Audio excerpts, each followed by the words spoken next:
आपका जो पहला क्वेश्चन है आज के इस सेशन का क्वेश्चन नंबर 13 आपसे क्या पूछा जा रहा है। क्वेश्चन 13 आपसे पूछा जा रहा है कि न्यूटन के नियम कणों के लिए अच्छे सिद्ध नहीं होते हैं। आपका ऑप्शन है विश्रांति पर, धीमे चलने पर, उच्च वेग के साथ चलने पर, प्रकाश के वेग के साथ तुलनीय वेग में गति करने पर। क्या होगा इसका सही आंसर आपको बताना है। आपसे क्वेश्चन क्या पूछा जा रहा है कि न्यूटन के नियम कणों के लिए अच्छे सिद्ध नहीं होते। किस कणों के लिए अच्छे सिद्ध नहीं होते? यदि कण विरामावस्था में, विश्रांति का मतलब ये हुआ विरामावस्था। फिर दूसरा है आपका धीमे चलने पर, धीमा चले या उच्च वेग से चले, गति तो दोनों ही सिचुएशन में होगी। तो यहाँ पे आपसे जो क्वेश्चन पूछा जा रहा है वो ये कि न्यूटन के नियम कणों के लिए अच्छे सिद्ध नहीं होते। किस कणों के लिए? विराम वाले कण के लिए या गति वाले कण के लिए या फिर प्रकाश के वेग के साथ तुलनीय वेग में गति करने के लिए। किसके साथ अच्छे सिद्ध नहीं होते? तो आप कहेंगे कि सर न्यूटन ने 3 गति नियम दिया था। कितना गति नियम दिया था सर? 3 गति नियम दिया था। और इन्होंने अपने पहले नियम में क्या बताया कि किसी भी वस्तु की अपनी प्रारंभिक अवस्था को बनाए रखने की प्रवृत्ति होती है। मतलब क्या कि कोई भी वस्तु विराम में है तो विराम में ही रहना चाहेगा और अगर गति में है तो गति में ही रहना चाहेगा जब तक कि उस पर कोई बाह्य बल कार्य न करे। दूसरा लॉ क्या कहता है सर न्यूटन का कि किसी वस्तु के संवेग में परिवर्तन की दर उस वस्तु पर लगे बल के समानुपाती होती है, परिवर्तन बल के दिशा में होती है। और तीसरा गति नियम क्या कहता है कि प्रत्येक क्रिया के विपरीत में क्या होती है? प्रतिक्रिया होती है। मेरे मित्र आप यहाँ पे क्या कहोगे कि सर न्यूटन का गति नियम वस्तु के विरामा स्थिति को या विरामावस्था को एक्सप्लेन करती ही करती है, साथ ही साथ उसके गति की स्थिति को भी एक्सप्लेन करती है। लेकिन हम लोग आज तक ये ना पढ़े हैं कि न्यूटन का गति नियम प्रकाशीय वेग के साथ किसी वस्तु के वेग की तुलना करने में किया जाता है। तो जो आपसे क्वेश्चन पूछा जा रहा है कि न्यूटन के नियम कणों के लिए अच्छे सिद्ध नहीं होते, तो आप क्या कहेंगे? प्रकाश के वेग के साथ तुलनीय वेग में गति करने के लिए अच्छे सिद्ध नहीं होते। तो आपकी इस क्वेश्चन का सही आंसर क्या हो जाएगा? आप कहेंगे sir option 4 is the right answer of this question. उम्मीद करते हैं आप समझ पाए होंगे। मेरे मित्र यहाँ पे एक और चीज आप ध्यान में रखिएगा। अगर आपसे ये पूछा जाए कि प्रकाश का वेग कितना होता है, आपसे अगर ये क्वेश्चन पूछ लिया जाता कि प्रकाश का वेग कितना होता है, तो आप कहेंगे प्रकाश निर्वात में 3 × 10⁸ मीटर पर सेकेंड के स्पीड से चलती है। कभी कभी आपके एग्जाम में प्रकाश वर्ष भी पूछ लिया जाता है, लाइट ईयर भी पूछ लिया जाता है।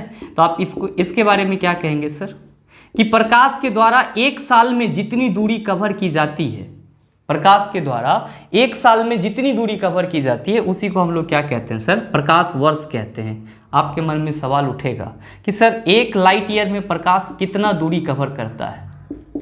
1 लाइट ईयर में प्रकाश कितना दूरी कवर करता है? तो आप कहेंगे सर 9.46 × 10⁻15। 1 वर्ष में प्रकाश कितना दूरी कवर करेगा? तो सर इतना दूरी कवर करेगा। तो ये भी छोटे छोटे पॉइंट हैं, आप इसको भी ध्यान में रखिएगा। हाँ, अगर आपको किलोमीटर में पूछा जाए तो सर इसी को आप 1000 से डिवाइड कर दीजिएगा तो आपका किलोमीटर में आ जाएगा। मतलब 9.46 × 10⁻12 हो जाएगा। चलते हैं अगले क्वेश्चन की तरफ। आपका जो अगला सवाल है क्वेश्चन नंबर 14, आपसे क्या पूछा जा रहा है? बहुत ही आसान सा सवाल आपसे पूछा जा रहा है कि एक माध्यम जिसका अपवर्तक सूचकांक 1.5 है में प्रकाश की गति डैश है। आपके क्वेश्चन में कहा जा रहा है कि कोई माध्यम है, मीडियम है, जिसका अपवर्तक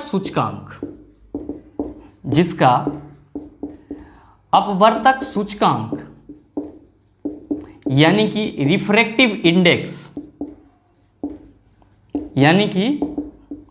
रिफ्रैक्टिव इंडेक्स कितना दिया हुआ है? 1.5 दिया हुआ है। और आपसे क्या पूछ रहा है कि इस माध्यम में, जिस माध्यम का अपवर्तक सूचकांक 1.5 है, इस माध्यम में प्रकाश की वेग क्या होगी? आपसे ये चीज पूछा जा रहा है आपके क्वेश्चन में कि इसी माध्यम में प्रकाश का वेग क्या होगा? व्हाट?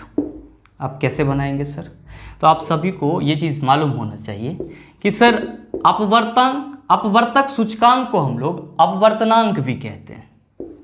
अपवर्तक सूचकांक को हम लोग क्या कहते हैं? अपवर्तनांक कहते हैं।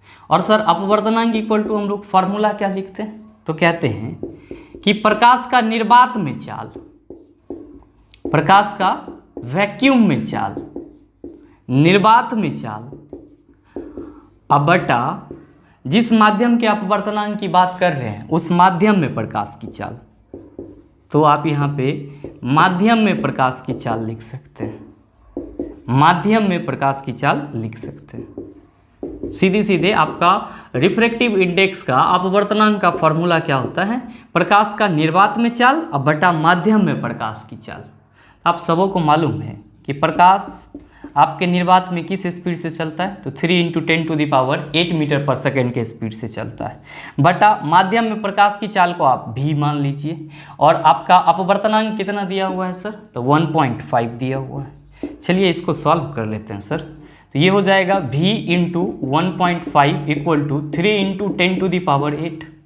v इक्वल टू क्या हो जाएगा, 3 × 10⁸ बटा 1.5 दूना कितना हो जाएगा 3, मतलब 2 × 10⁸ आपका इस क्वेश्चन का क्या हो जाएगा, सही आंसर हो जाएगा। तो आपसे जो क्वेश्चन पूछा जा रहा है कि एक माध्यम जिसका अपवर्तक सूचकांक 1.5 है में प्रकाश की गति कितनी होगी, तो आप क्या कहेंगे 2 × 10⁸ मीटर पर सेकेंड। यहाँ पे 18 लिखा गया था, 2 × 10⁸ होगा। तो आपके इस क्वेश्चन का सही आंसर क्या हो जाएगा sir, option number 2 is the right answer of this question. उम्मीद करते हैं आप समझ पाए होंगे। चलते हैं अगले क्वेश्चन की तरफ। आपका जो अगला क्वेश्चन है, क्वेश्चन नंबर 15, आपसे क्या पूछा जा रहा है। क्वेश्चन 15 आपसे पूछा जा रहा है कि पौधे डैश द्वारा अतिरिक्त जल से छुटकारा पा सकते हैं। आपका ऑप्शन है वाष्पोत्सर्जन, मल त्याग, परिसंचरण, श्वसन। तो आपके इस क्वेश्चन का सही आंसर क्या होगा, ऑप्शन नंबर 1 होगा। पौधे वाष्पोत्सर्जन के द्वारा, पौधे वाष्पोत्सर्जन के द्वारा अतिरिक्त जल से क्या करते हैं, छुटकारा पाते हैं। अच्छा, वाष्पोत्सर्जन को हम लोग इंग्लिश में क्या कहते हैं सर, ट्रांसपीरेशन कहते हैं। क्या कहते हैं, ट्रांसपीरेशन। आप कहेंगे सर इसको डिफाइन कैसे करेंगे, तो मेरे मित्र इसके बारे में हम लोग सिंपल कहते हैं कि पौधे अपने शरीर से समय समय पे जल का निष्कासन करती है, और वो जल का निष्कासन इसलिए करती है क्योंकि उसके शरीर में या तो वाटर का जो लेवल होता है वो ज़्यादा हो जाता है, या फिर आप यूँ कह सकते हैं कि अपने शरीर के ताप को क्या करती है, संतुलित करती है, बैलेंस करती है। जिस तरह ह्यूमन, हम लोग अपने शरीर के टेम्परेचर को बैलेंस करने के लिए हमारे बॉडी से क्या निकलता है, पसीना निकलता है, ठीक उसी तरह प्लांट के बॉडी में जल की अधिकता को कम करने के लिए या संतुलित करने के लिए वाष्पोत्सर्जन की प्रक्रिया होती है, जिस क्रिया के द्वारा प्लांट के शरीर से पानी जो है वो वाटर ड्रॉपलेट्स के रूप में, यानी कि बूंद बूंद के रूप में शरीर से बाहर निकलती है। तो एक सीधा सा मीनिंग में आप ये कह सकते हैं कि पौधे के शरीर से पानी का वाटर ड्रॉपलेट्स के रूप में, यानी कि बूंद के रूप में बाहर निकलना क्या कहलाता है, वाष्पोत्सर्जन कहलाता है, ट्रांसपीरेशन कहलाता है। आप कहेंगे कि सर हमारे ऑप्शन में मल त्याग भी है, तो मल त्याग तो सिर्फ एनिमल किंगडम के द्वारा किया जाता है, प्लांट किंगडम के द्वारा तो किया नहीं जाता। क्यों नहीं किया जाता, क्योंकि प्लांट किंगडम में क्या होते हैं सर, पौधे में क्या होते हैं, जो अपशिष्ट पदार्थ होते हैं वो एज अ एक्सक्रीटरी मटेरियल के थ्रू शरीर से क्या होते हैं, बाहर हो जाते हैं। आपके मन में सवाल आएगा कि ये एक्सक्रीटरी मटेरियल कौन कौन से होते हैं, तो ह्यूमन में जैसे ही आप कह दिए तो आप सीधे मल मूत्र इन सब चीज़ की बात कर लेंगे, लेकिन प्लांट के वेस्टेज मटेरियल की बात करेंगे तो आप कहेंगे जो गोंद है, रेजिन है, या फिर आपका टेनिन है, ये सब के सब क्या हैं, प्लांट के उत्सर्जी पदार्थ हैं।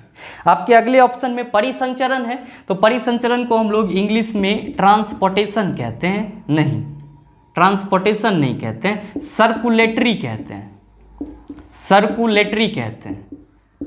और ट्रांसपोर्टेशन किसको कहते हैं, फिर ट्रांसपोर्टेशन का मतलब होता है परिवहन। एक्चुअली ये दोनों ही चीज़ एक ही टॉपिक के वर्ड हैं, ये दोनों ही वर्ड क्या है सर, एक ही टॉपिक के। इसका मतलब हो जाता है परिसंचरण और उसका मतलब हो जाता है परिवहन। तो आपको पता है कि ह्यूमन में भी परिवहन की ज़रूरत होती है और प्लांट में भी क्या होती है, परिवहन की ज़रूरत होती है। आप कहेंगे प्लांट में क्या है, परिवहन की ज़रूरत होती है, तो प्लांट के रूट से वाटर और मिनरल्स प्लांट को मिलता है, तो प्लांट के रूट से वाटर और मिनरल्स को लीफ तक पहुंचाने का काम किसका होता है, आप सभी कहेंगे कि सर जाइलम का होता है। मतलब क्या कि प्लांट में भी पदार्थ एक जगह से दूसरे जगह हस्तांतरित होते हैं। तो किसी भी ऑर्गेनिज्म के शरीर में किसी विशेष मटेरियल का एक जगह से दूसरी जगह हस्तांतरित होना क्या कहलाता है, परिसंचरण या फिर परिवहन कहलाता है। और आप सबों को मालूम है कि आपके प्लांट में दो टाइप के संवहन उत्तक हैं जिसको हम लोग कंडक्टिव टिश्यू बोलते हैं, और वो कौन कौन से हैं, तो पहला है आपका जाइलम जो प्लांट में वाटर और मिनरल्स को एक जगह से दूसरी जगह ले जाने के लिए रिस्पॉन्सिबल होता है, और दूसरा है आपका फ्लोएम। और दूसरा कौन सा है आपका फ्लोएम। ये प्लांट के लिप में बने भोज्य पदार्थ को एक जगह से दूसरी जगह हस्तांतरित करता है। नेक्स्ट आपका ऑप्शन है श्वसन, जिसको हम लोग रिस्पायरेशन कहते हैं। तो आप सभी को मालूम होना चाहिए कि प्लांट में भी रिस्पायरेशन की प्रोसेस होती है और एनिमल में भी रिस्पायरेशन की प्रोसेस होती है। आप कहेंगे सर ये जरूरी क्यों होता है, तो बस इसका एक बेसिक सा अर्थ निकलता है। हमारे शरीर में जो पचे हुए भोज्य पदार्थ होते हैं उसको ऑक्सीकृत करके उससे ऊर्जा के निष्कासन के लिए श्वसन जरूरी होता है। मतलब क्या, आप श्वसन को ऐसे भी डिफाइन कर सकते हो कि सर श्वसन एक ऐसी प्रक्रिया है जिसमें पचा हुआ भोज्य पदार्थ ऑक्सीजन के साथ ऑक्सीकृत होकर के क्या करती है, ऊर्जा का उत्पादन करती है या ऊर्जा का निष्कासन करती है। उम्मीद करते हैं आप समझ पाए होंगे। चलते हैं अगले क्वेश्चन की तरफ। आपका जो अगला सवाल है क्वेश्चन नंबर 16, आपसे क्या पूछा जा रहा है। क्वेश्चन नंबर 16 आपसे पूछा जा रहा है कि समीकरण 2Cu प्लस ऑक्सीजन, सीधे कहिए ना सर यहाँ पे कि आपका कॉपर जो है वो ऑक्सीजन के साथ अभिक्रिया कर रहा है तो क्या बना रहा है, कॉपर ऑक्साइड बना रहा है। ध्यान दीजिएगा, E2 जो है ये सब बैलेंस करके लिखा हुआ है, संतुलित रासायनिक समीकरण है। इधर भी कॉपर दूगो, इधर भी कॉपर दूगो, इधर ऑक्सीजन दूगो, इधर ऑक्सीजन दूगो, तो ये संतुलित के लिए लिखा हुआ है। तो इससे आपको घबराना नहीं है, आप सिंपल समझेंगे कि यहाँ पे कॉपर किसके साथ रिएक्ट कर रहा है, अभिक्रिया कर रहा है ऑक्सीजन के साथ। मैंने पीछे के किसी वीडियो में आपको बताया था कि जब भी कोई तत्व ऑक्सीजन के साथ अभिक्रिया करता है तो वो उस तत्व का ऑक्साइड बनाता है। कॉपर ऑक्सीजन के साथ अभिक्रिया कर रहा है तो क्या बनाएगा, तो आप कहेंगे सर कॉपर ऑक्साइड बनाएगा। क्या बनाएगा सर, कॉपर ऑक्साइड बनाएगा। अच्छा, आप यहाँ पे ये बताओ कि आपसे क्वेश्चन ये पूछा जा रहा है कि समीकरण 2Cu plus O2 2CuO dash का एक उदाहरण है। यहाँ पे कॉपर के साथ ऑक्सीजन क्या हो रहा है सर, आप कहेंगे सर जुट रहा है। तो जहाँ पे दो तत्व आपस में जुटता है, जिस रासायनिक अभिक्रिया में दो तत्व आपस में जुटता है उसको हम लोग क्या कहते हैं, संयोजन अभिक्रिया कहते हैं। इंग्लिश में क्या कहते हैं, कॉम्बिनेशन रिएक्शन कहते हैं। तो जो आपसे क्वेश्चन पूछा जा रहा है उसका सही आंसर क्या हो जाएगा, आप कहेंगे सर ऑप्शन नंबर 2 संयोजन अभिक्रिया। और संयोजन अभिक्रिया को ही हम लोग इंग्लिश में क्या कहते हैं, कॉम्बिनेशन रिएक्शन कहते हैं। आप कहेंगे कि सर हमारे ऑप्शन में दोहरी विस्थापन अभिक्रिया भी है। तो दोहरी विस्थापन को समझने से पहले आपको विस्थापन अभिक्रिया समझना होगा। आप कहेंगे सर इसको इंग्लिश में क्या कहते हैं, डिस्प्लेसमेंट रिएक्शन या सब्स्टिट्यूशनल रिएक्शन कहते हैं। ये होता क्या है, तो हम लोग क्या कहते हैं कि ऐसी रासायनिक अभिक्रिया जिसमें ज़्यादा क्रियाशील धातु या अधातु अपने से कम क्रियाशील धातु या अधातु को विस्थापित करके उसका जगह ले लेती है, उसको हम लोग विस्थापन अभिक्रिया कहते हैं, डिस्प्लेसमेंट रिएक्शन कहते हैं। अगर यहीं पे ये लिख दिया जाए कि दोहरी विस्थापन अभिक्रिया जो आपके ऑप्शन में है, दोहरी विस्थापन अभिक्रिया, तो इसको हम लोग डबल डिस्प्लेसमेंट रिएक्शन कहते हैं। क्या कहते हैं, डबल डिस्प्लेसमेंट रिएक्शन। ऐसा रिएक्शन, ऐसी अभिक्रिया जिसमें दो धातु या अधातु अपने से कम क्रियाशील धातु या अधातु को विस्थापित करके उसका जगह ग्रहण कर ले, स्थान ग्रहण कर ले, उसको हम लोग डबल डिस्प्लेसमेंट रिएक्शन कहते हैं, दोहरी विस्थापन अभिक्रिया कहते हैं। आप कहेंगे सर हमारे ऑप्शन में अपघटन अभिक्रिया भी है, जिसको हम लोग डिकम्पोजिशन रिएक्शन कहते हैं। मतलब क्या हुआ कि इसमें कोई यौगिक क्या होता है, अपने छोटे छोटे अवयवी तत्वों में टूट जाता है। जैसे कि आप बात करो H2O की, आप H2O से जैसे ही इलेक्ट्रिसिटी प्रवाहित करोगे तो ये आपका जो पानी है ये क्या होगा सर, आयन में टूट जाएगा। किसके आयन में, हाइड्रोजन के और ऑक्सीजन के आयन में टूट जाएगा। तो इसी को हम लोग क्या कहते हैं, डिकम्पोजिशन रिएक्शन कहते हैं। इस तरह के और भी बहुत सारे, जैसे कि आप सोडियम क्लोराइड के जलीय विलयन से, NaCl के जलीय विलयन से आप इलेक्ट्रिसिटी पास कराओगे तो आपका जो ये सोडियम क्लोराइड है ये Na+ और Cl- में टूट जाएगा। सेम आपका कॉपर सल्फेट के साथ भी होता है, CuSO4 के साथ भी होता है कि CuSO4 के जलीय सॉल्यूशन से जब आप इलेक्ट्रिसिटी प्रवाहित करोगे तो ये आपका कॉपर Cu+ और SO4 2- में क्या हो जाएगा, टूट जाएगा। तो इसी अभिक्रिया को हम लोग क्या कहते हैं, डिकम्पोजिशन रिएक्शन कहते हैं। ध्यान में दीजिएगा कि सर अपघटन की जो प्रक्रिया होती है वो बहुत तरीके से हो सकती है। अगर आप हीट के थ्रू कर रहे हैं तो उसको हम लोग थर्मल डिकम्पोजिशन कहते हैं। अगर आप इलेक्ट्रिसिटी के थ्रू कर रहे हैं तो हम लोग उसको इलेक्ट्रिकल डिकम्पोजिशन कहते हैं। और अगर आपका सनलाइट से डिकम्पोजिशन हो रहा है तो उसको हम लोग फोटोकेमिकल डिकम्पोजिशन कहते हैं। तो आप इस चीज को भी ध्यान में रखिएगा। नेक्स्ट आपका ऑप्शन विस्थापन समझा ही दिया मैंने, विस्थापन, दोहरी विस्थापन, संयोजन और अपघटन। आपने सारे ऑप्शन को क्लियर कर लिया, उम्मीद करते हैं समझ पाए होंगे। चलते हैं अगले क्वेश्चन की तरफ। आपका जो अगला क्वेश्चन है क्वेश्चन नंबर 17, बहुत ही आसान सा सवाल, आप लोग इसको याद किए होंगे। पूछा जा रहा है कि पृथ्वी का द्रव्यमान लगभग है, आप सबों को पता है कि 6 × 10⁻24 kg। तो आपकी इस क्वेश्चन का सही आंसर क्या होगा? ऑप्शन नंबर 2 हो जाएगा। कितना हो जाएगा सर? Option number 2 6 × 10⁻24 kg। ध्यान में रखिएगा कि यहाँ पे आपसे पृथ्वी का द्रव्यमान पूछा गया है। क्या पूछा गया है? पृथ्वी का द्रव्यमान। तो आपने कह दिया कि 6.0 × 10⁻24 kg। अगर आपसे ये पूछ लिया जाता कि पृथ्वी की त्रिज्या कितनी है, पृथ्वी की त्रिज्या कितनी है, तब आप क्या कहते सर? आप कहते 6400 किलोमीटर। पृथ्वी की त्रिज्या कितनी है सर? 6400 किलोमीटर। पृथ्वी अपने अक्ष पर कितना डिग्री झुका हुआ है सर? तो 23.5 डिग्री झुका हुआ है। इस चीज़ को भी आप ध्यान में रखिएगा, 23.5 डिग्री। पृथ्वी अपने अक्ष पर कितना डिग्री झुका हुआ है? 23.5 डिग्री झुका हुआ है। पृथ्वी का गुरुत्वीय त्वरण कितना होता है? पृथ्वी का गुरुत्वीय त्वरण कितना होता है सर? तो आप कहेंगे कि सर पृथ्वी का गुरुत्वीय त्वरण 9.8 मीटर पर सेकेंड स्क्वायर होता है। पृथ्वी का गुरुत्वीय त्वरण कितना होता है सर? 9.8 मीटर पर सेकेंड स्क्वायर होता है। मेरे मित्र, आपसे आपके एग्जाम में यह भी पूछा जाता है कि पृथ्वी के लिए किसी वस्तु का एस्केप वेलोसिटी क्या होता है? पृथ्वी पर से किसी वस्तु का एस्केप वेलोसिटी, पलायन वेग, ये पलायन वेग वही वेग होता है जिस वेग से अगर आप किसी वस्तु को पृथ्वी से अंतरिक्ष में फेंक देंगे तो वो फिर रिटर्न नहीं आएगा। तो पृथ्वी से किसी वस्तु का जो पलायन वेग होता है वो होता है 11.2 किलोमीटर पर सेकेंड। कितना होता है सर? 11.2 किलोमीटर पर सेकेंड। यानी कि पृथ्वी से किसी वस्तु को अगर आप इस वेग के साथ ऊपर फेंक रहे हैं तो वो फिर पृथ्वी पर रिटर्न नहीं आएगा। तो पृथ्वी के बारे में ये छोटे छोटे पॉइंट हैं, इसको आप ध्यान में रखिएगा। अगर क्वेश्चन मिल जाए तो उसका जवाब आसानी से दे दीजिएगा। चलते हैं अगले क्वेश्चन की तरफ। आपका जो अगला क्वेश्चन है, क्वेश्चन नंबर 18, आपसे क्या पूछा जा रहा है? बहुत ही आसान सा सवाल आपसे पूछा जा रहा है कि 10 न्यूटन का एक क्षैतिज बल 5 kg की एक वस्तु को बल की दिशा में 2 मीटर की दूरी तक विस्थापित कर देता है। बल द्वारा किया गया कार्य क्या होगा? बहुत ही आसान सा सवाल है। कहा जा रहा है कि कोई 5 kg का ऑब्जेक्ट है, ये 5 kg का क्या है? ऑब्जेक्ट है, और इस पे 10 न्यूटन का बल लगाया जा रहा है। इधर से हमने 10 न्यूटन का बल लगा दिया, तो जैसे ही इस पे 10 न्यूटन का बल लगा, ये जो आपका ऑब्जेक्ट है ये क्या हो गया सर? 2 मीटर तक का विस्थापन कवर कर लिया। तो आपसे पूछा जा रहा है कि यहाँ पे किया गया कार्य क्या होगा? W क्या होगा? तो आप सिंपल कहेंगे सर Fs, मतलब बल गुना विस्थापन कार्य के लिए फॉर्मूला होता है। तो W इक्वल टू क्या हो जाएगा? बल हमारा 10 न्यूटन है, विस्थापन कितना हुआ सर? 2, यानी कि कार्य हमारा 20 जूल हो जाएगा। तो आपके इस क्वेश्चन का सही आंसर क्या होगा? आप सभी कहेंगे sir option number 1 is the right answer of this question. उम्मीद करते हैं समझ पाए होंगे। चलते हैं अगले क्वेश्चन की तरफ। आपका जो अगला क्वेश्चन है, क्वेश्चन नंबर 19, आपसे क्या पूछा जा रहा है?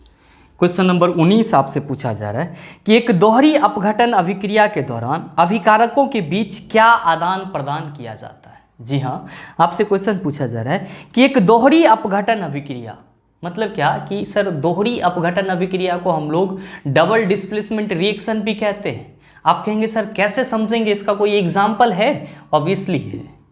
जो आप कहते हो कि सर सोडियम हाइड्रोक्साइड जब HCl के साथ रिएक्ट करता है, when the sodium hydroxide reacted with hydrogen chloride, then they form NaCl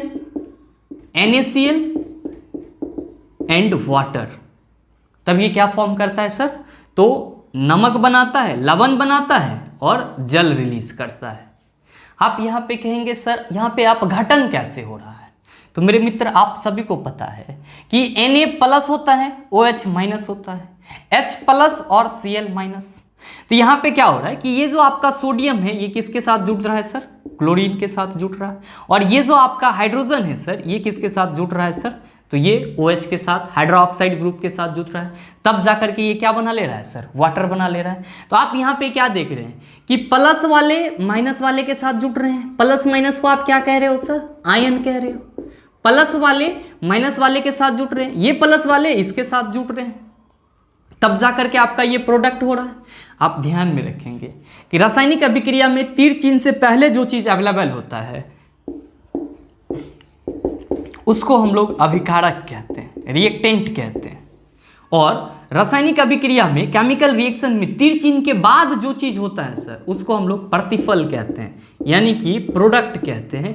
तो आप यहाँ पे देख रहे हैं कि रासायनिक अभिक्रिया, इस रासायनिक अभिक्रिया में अभिकारक के क्या हो रहे हैं सर, आयन का आदान प्रदान हो रहा है। आयन का क्या हो रहा है सर, आदान प्रदान हो रहा है। या आप यहाँ पे ये भी कह सकते हैं सर कि आपका जो सोडियम हाइड्रोक्साइड है ये पहले अपने आयन में डिकम्पोज हुआ और फिर HCl अपने आयन में डिकम्पोज हुआ और फिर जाकर के सारे आयन अपने साथ पुनः संयोजित होकर के नए पदार्थ का प्रोडक्ट तैयार किए। मतलब आपसे जो क्वेश्चन पूछा जा रहा है कि एक दोहरी अपघटन अभिक्रिया के दौरान अभिकारकों के बीच क्या आदान प्रदान किया जाता है, आप क्या कहेंगे, आयन का आदान प्रदान किया जाता है। तो आपकी इस क्वेश्चन का सही आंसर क्या हो जाएगा, ऑप्शन नंबर 1 हो जाएगा। क्या हो जाएगा, ऑप्शन नंबर 1। उम्मीद करते हैं समझ पाए होंगे। चलते हैं अगले क्वेश्चन की तरफ। आपका जो अगला क्वेश्चन है, क्वेश्चन नंबर 20, आपसे क्या पूछा जा रहा है। क्वेश्चन 20 आपसे कहा जा रहा है कि जीवाश्म ईंधन जलने पर मुक्त कार्बन, नाइट्रोजन और सल्फर के ऑक्साइड कहलाते हैं। सिंपल याद रखिएगा कि कोई भी फॉसिल फ्यूल्स होगा और उससे जो आपका कार्बन का ऑक्साइड या फिर नाइट्रोजन का ऑक्साइड या फिर सल्फर का ऑक्साइड रिलीज होता है, एक्चुअली में वो क्या होते हैं सर, अम्लीय होते हैं। उसकी प्रकृति कैसी होती है, एसिडिक होती है। और यही अम्लीय ऑक्साइड जब आपके वातावरण में ऊपर एटमॉस्फेयर में जाती है तो वाटर के साथ रिएक्ट करके अम्ल वर्षा के रूप में पृथ्वी पर गिरती है, तो हम लोग कहते हैं एसिड रेन हो रहा है।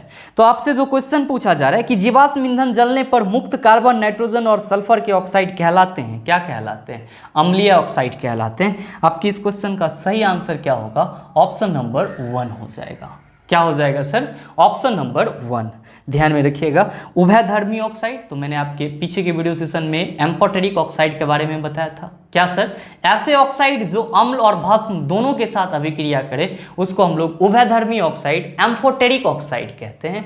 और हाँ, ध्यान में रखिएगा कि जो कॉपर के ऑक्साइड होते हैं, जो एल्युमिनियम के ऑक्साइड होते हैं, जो जिंक के ऑक्साइड होते हैं, जो सीसा के ऑक्साइड होते हैं, ये सब के सब क्या होते हैं सर, एम्फोटेरिक ऑक्साइड होते हैं, उभयधर्मी ऑक्साइड होते हैं। तो आप इस चीज को भी ध्यान में रखिएगा। दोस्तों, आपके ऑप्शन में है निष्क्रिय ऑक्साइड, मतलब क्या, जो ना अम्लीय हो और ना भस्मीय हो, उसको हम लोग क्या कहेंगे, निष्क्रिय ऑक्साइड कहेंगे। तो उम्मीद करते हैं आप समझ पाए होंगे। चलते हैं अगले क्वेश्चन की तरफ। आपका जो अगला क्वेश्चन है, क्वेश्चन नंबर 21, आपसे क्या पूछा जा रहा है। क्वेश्चन 21 आपसे पूछा जा रहा है कि गैल्वेनोमीटर प्रयुक्त होता है प्रकाश की दिशा ज्ञात करने में, विद्युत धारा की दिशा ज्ञात करने में। आप सिंपल कहिएगा सीधे सर, इस क्वेश्चन का सही आंसर क्या होगा, ऑप्शन नंबर 2। क्यों, क्योंकि गैल्वेनोमीटर का उपयोग हम लोग क्या करते हैं सर, तो विद्युत धारा की दिशा को ज्ञात करने के लिए उपयोग में लाते हैं।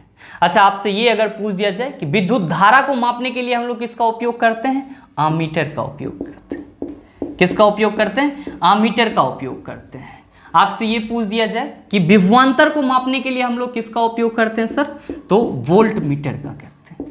किसका करते हैं, वोल्ट मीटर का। आप इस चीज को ध्यान में रखिएगा कि वोल्ट मीटर से हम लोग क्या मापते हैं, विद्युत विभवांतर मापते हैं, आमीटर से विद्युत धारा मापते हैं, और जो आपका गैल्वेनोमीटर होता है इससे विद्युत धारा की दिशा को मापा जाता है।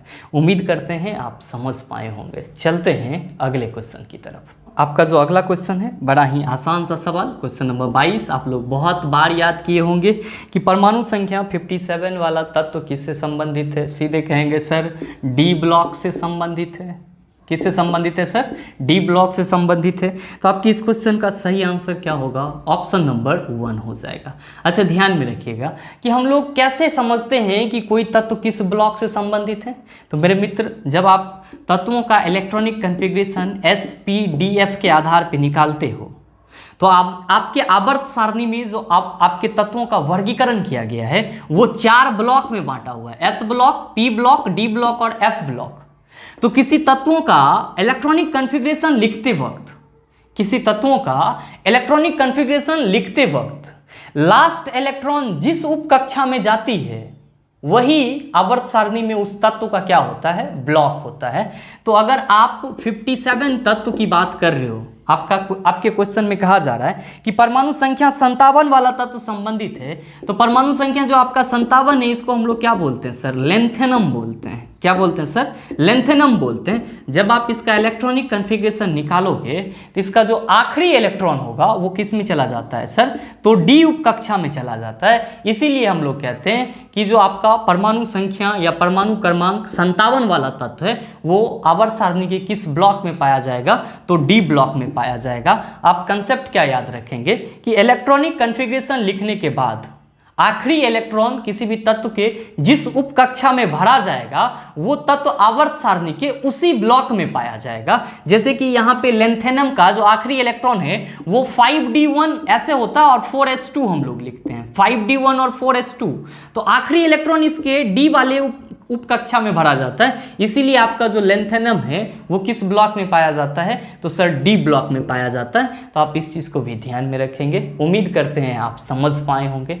चलते हैं अगले क्वेश्चन की तरफ। आपका जो अगला सवाल है क्वेश्चन नंबर 23, आपसे क्या पूछा जा रहा है? क्वेश्चन नंबर 23 आपसे पूछा जा रहा है, इथेनॉल को इथेन में परिवर्तित करने के लिए डिहाइड्रेटिंग के रूप में किसका उपयोग करते हैं? सिंपल है यार, सांद्र H2SO4 है आपके ऑप्शन में। Yes sir, obviously option number 3 is the right answer of this question. एक बार समझ लीजिएगा क्वेश्चन को। क्वेश्चन पूछा जा रहा है कि इथेनॉल को इथेन में परिवर्तित करने के लिए, इथेनॉल को इथेन में लाना है तो वहाँ पे उसको चेंज करने के लिए कौन सा डिहाइड्रेटिंग एजेंट का उपयोग करते हैं? तो जब भी हम लोग को इथेनॉल से इथेन बनाना होता है तो हम लोग सांद्र H2SO4 का उपयोग करते हैं, सांद्र H2SO4 का। अच्छा ध्यान दीजिए कि यहाँ पे सांद्र लगाए हुए हैं और यहाँ पे H2SO4 लिखे हुए हैं। तो ये H2SO4 क्या है सर? आपका अम्ल है। तो ये क्या हो जाता है सर? सांद्र अम्ल। सांद्र अम्ल किसको बोलते हैं? सांद्र अम्ल किसको बोलेंगे सर? तो ऐसा अम्ल जिसमें पानी की मात्रा कम और अम्ल की मात्रा ज्यादा हो उसको हम लोग क्या कहेंगे? सांद्र अम्ल बोलते हैं। क्या बोलते हैं सर? सांद्र अम्ल बोलते हैं। एक बार फिर से सुन लीजिएगा कि ऐसा विलयन, ऐसा अम्लीय विलयन जिसमें अम्ल की मात्रा ज्यादा हो लेकिन पानी की मात्रा कम हो उसको हम लोग सांद्र अम्लीय विलयन बोलते हैं। यहाँ पे जो सांद्र H2SO4 बोला गया इसका मतलब ये हुआ कि इसमें अम्ल की मात्रा क्या होगी? ज्यादा होगी। आप कहेंगे तब तनु अम्ल का मतलब क्या हुआ? तो सिंपल कहेंगे सर ऐसा अम्लीय विलयन, ऐसा अम्लीय विलयन जिसमें पानी की मात्रा ज्यादा हो लेकिन अम्ल की मात्रा क्या हो? कम हो, उसको हम लोग क्या बोलते हैं? तनु अम्ल बोलते हैं। और इसी को इंग्लिश में हम लोग डाइल्यूट एसिड कहते हैं। क्या कहते हैं सर? डाइल्यूट एसिड कहते हैं। तो उम्मीद करते हैं आप समझ पाए होंगे। चलते हैं अगले क्वेश्चन की तरफ। आपका जो अगला सवाल है क्वेश्चन नंबर 24, आपसे क्या पूछा जा रहा है? आपसे पूछा जा रहा है कि ओडोमीटर का उपयोग डैश मापने के लिए किया जाता है। देखिए दो चीज़ होता है जो आपके एग्जाम में पूछा जाता है। पहला आपसे ओडोमीटर के बारे में पूछा जाता है, दूसरा आपसे स्पीडोमीटर के बारे में पूछा जाता है। स्पीडोमीटर के बारे में पूछा जाता है और इस दोनों ही चीज़ से आप डेली क्या होते हैं? परिचित होते हैं। आप अपना बाइक स्टार्ट करते हैं, स्टार्ट करने से पहले आप ये देखते हैं कि आपका बाइक कितना किलोमीटर चला हुआ है। तो आप कहते हैं कि सर जब देखते हैं तो मेरा बाइक 15,271 किलोमीटर चला हुआ है। तो ये जो टोटल दूरी आप देख रहे हैं जिस डिवाइस में अपने बाइक के जिस डिवाइस में आप ये देख रहे हैं कि मेरा बाइक टोटल 15,271 किलोमीटर चला हुआ है, वो कौन सा डिवाइस है सर? ओडोमीटर है। क्या है? ओडोमीटर है। मतलब क्या कि ओडोमीटर आपका एक ऐसा डिवाइस है जो व्हीकल्स के द्वारा चली गई कुल दूरी के बारे में बताता है, यानी कि टोटल डिस्टेंस के बारे में बताता है। किसके बारे में बताता है? टोटल डिस्टेंस के बारे में बताता है। और आप कहेंगे स्पीडोमीटर क्या है? तो आप लोग जब गाड़ी स्टार्ट करते हैं और 40 किलोमीटर पर आवर या 50 किलोमीटर पर आवर के स्पीड से चलते हैं या 60 किलोमीटर पर आवर के स्पीड से चलते हैं, तो ये जो आप अपने कह रहे हैं कि हम गाड़ी को इतना किलोमीटर पर आवर के स्पीड से चला रहे हैं, मतलब क्या आप उस स्पीड को किस डिवाइस में देख रहे हैं? तो सर स्पीडोमीटर में देख रहे हैं। मतलब क्या कि ऐसा डिवाइस जो गाड़ी के तत्क्षण यानी कि जिस वक्त वो चल रहा है उस वक्त स्पीड को बताए, उसको हम लोग क्या कहते हैं सर? स्पीडोमीटर कहते हैं। तो गाड़ी के द्वारा स्पीड को बताने वाले यंत्र को स्पीडोमीटर और गाड़ी के द्वारा चली गई कुल दूरी को बताने वाले यंत्र को हम लोग ओडोमीटर कहते हैं। तो आपसे जो क्वेश्चन पूछा जा रहा है कि ओडोमीटर का उपयोग डैश मापने के लिए किया जाता है, डिस्टेंस मापने के लिए किया जाता है, तो आपकी इस क्वेश्चन का सही आंसर क्या हो जाएगा? ऑप्शन नंबर 1 हो जाएगा।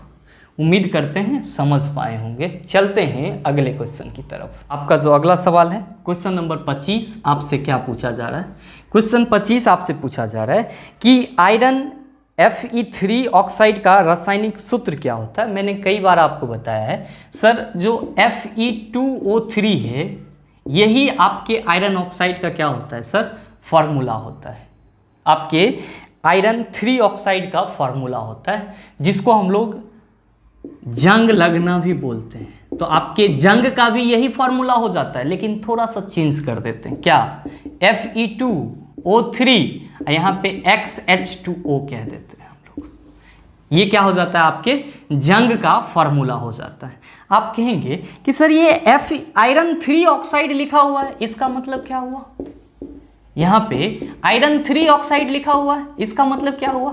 तरे भैया एक मतलब ये होलो कि आयरन जो है, जो आयरन है इस यौगिक में उसकी वैलेंसी कितनी है, 3। आप कहेंगे, आप अपने मन से कह दिए 3। तो आयरन आपका वेरिएबल वैलेंसी को शो करता है। आयरन क्या करता है सर, वेरिएबल वैलेंसी को शो करता है। तो यहाँ पे जो आपका ये फॉर्मूला है इसमें आयरन की वैलेंसी कितनी है, 3 है। आप कहेंगे कैसे, तो आपको मालूम है फार्मूला बनाने आपको आता होगा। जैसे कि यहाँ पे Fe और यहाँ पे ऑक्सीजन लिख दिए। आप सभी को मालूम है कि Fe की संयोजकता यहाँ पे कितना लेना है, 3 लेना है, और ऑक्सीजन की संयोजकता तो 2 ही होती है। हम क्रॉस मल्टीप्लिकेशन कर देते हैं सर, तो देखिए क्या निकल के आ जाता है, Fe2O3। क्या निकल के आ जाता है, Fe2O3। तो यहाँ पे जो आयरन 3 ऑक्साइड दिया हुआ है, इसका मतलब ये हुआ कि इस ऑक्साइड में आयरन की वैलेंसी कितनी है, 3 है। आप इस चीज को ध्यान में रखिएगा। ऐसे जो आपसे क्वेश्चन पूछा जा रहा है कि आयरन 3 ऑक्साइड का रासायनिक सूत्र क्या है, तो आपने कहा सर Fe2O3 आयरन 3 ऑक्साइड का रासायनिक सूत्र है। तो आपके इस क्वेश्चन का सही आंसर क्या हो जाएगा, ऑप्शन नंबर 2 हो जाएगा। क्या हो जाएगा सर, ऑप्शन नंबर 2। उम्मीद करते हैं आप समझ पाए होंगे। अब इससे संबंधित कोई और भी या किसी भी तरह का क्वेश्चन पूछा जाए तो उसका जवाब आसानी से दे सकते हैं। मिलते हैं फिर अगले वीडियो सेशन में, तब तक के लिए best of luck. Thank you, have a nice day.